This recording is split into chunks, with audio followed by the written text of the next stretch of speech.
Imágenes que nos llegan desde el interior de las cárceles de El Salvador. Represión selectiva contra miembros de pandillas, las llamadas maras. Fueron difundidas por el propio presidente del país, Nayib Bukele. Toda una declaración de guerra contra las bandas criminales. Les decomisamos todo, hasta las colchonetas para dormir. Les racionamos la comida y ahora ya no verán el sol. Paren de matar ya, o ellos la van a pagar también. Represión en las cárceles, pero también estado de excepción, endurecimiento de penas y más de 2.000 detenidos. Es la respuesta del gobierno tras el sangriento fin de semana que dejó casi un centenar de muertos en tan solo 3 días. ¿Está el mandatario salvadoreño aprovechándose de este nuevo capítulo de violencia callejera para amasar más poder y limitar los derechos fundamentales? ¿Qué hay detrás de este resurgimiento de la brutalidad de las bandas criminales en el pequeño país centroamericano? Quédate con nosotros que te lo ponemos en contexto.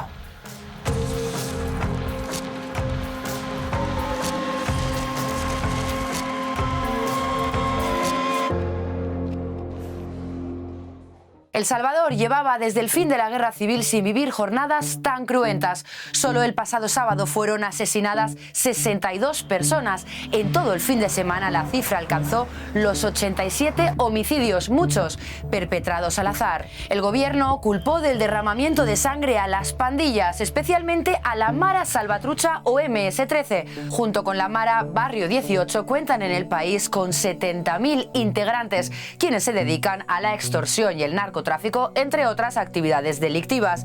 El gobierno las cataloga de grupos terroristas. 16.000 de ellos están entre rejas. A petición de Bukele, la Asamblea Legislativa aprobó el domingo el estado de excepción por 30 días, suspendiendo libertades civiles garantizadas en la Constitución y permitiéndole al gobierno realizar arrestos arbitrarios, intervenir teléfonos y disolver reuniones públicas. Según el derecho internacional de los derechos humanos, la suspensión de este tipo de garantías solamente se puede dar en casos muy extremos, por ejemplo, cuando hay una invasión extranjera o cuando hay una guerra. Y el miércoles, una vuelta de tuerca más. El solo hecho de pertenecer a estructuras terroristas será catalogado como delito y será castigado con una pena ejemplar.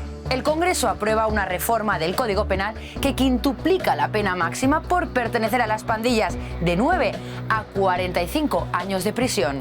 El estado de excepción ha permitido la detención de más de 2.000 personas hasta este martes, casi 700 tan solo en la capital. Yo pienso que el presidente lo único que quiere es poner números ahí nada más para que la gente le aplauda, pues.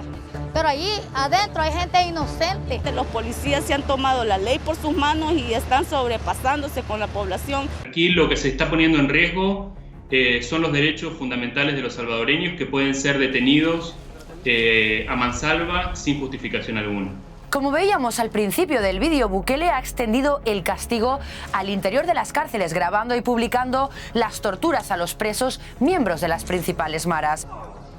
Los familiares de los reclusos denuncian falta de información y temen la aplicación del principio del ojo por ojo detrás de la impunidad de las paredes de la cárcel. Organizaciones de derechos humanos han puesto el grito en el cielo ante lo que consideran un incremento del autoritarismo en el país. Las medidas implementadas en las cárceles constituyen políticas de carácter represivo que pueden resultar serias violaciones a los derechos humanos de las personas privadas de libertad. Algo a lo que el presidente respondió en su tono habitual a través de su red social de cabecera. Estos vividores de las ONGs internacionales dicen velar por los derechos humanos, pero no se interesan por las víctimas, solo defienden asesinos, como si disfrutaran ver los baños de sangre. Bukele presume de la drástica reducción de asesinatos que ha vivido el país desde que asumió el poder hace más de 2 años.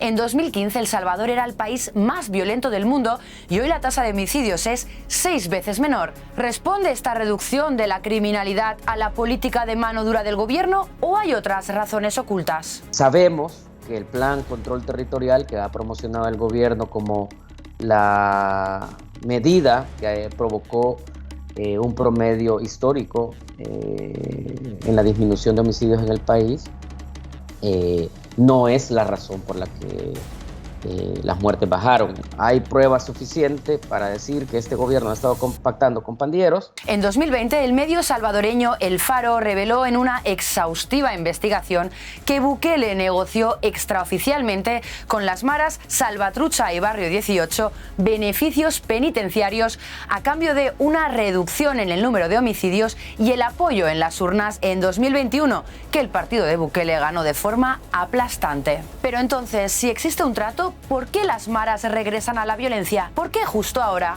Lo que está claro es que las maras que operan en el país tienen prácticamente una válvula o un switch y ellos deciden cuándo aumentan radicalmente los homicidios y cuándo los disminuyen. Pareciera que aquí hay un mensaje de los grupos armados de estas maras que han matado civiles a mansalva simplemente para hacer un statement político frente al gobierno y tener algún tipo de exigencias en su proceso de negociación. Ya aprendieron de política, tienen años negociando con políticos, con Arena, con el FMLN y ahora con el gobierno de Nayib Bukele, y su forma de diálogo, de mandar mensajes, es a través de muertos. Entonces lo que ocurrió el sábado, creo yo que manda un mensaje a mi juicio todavía cifrado.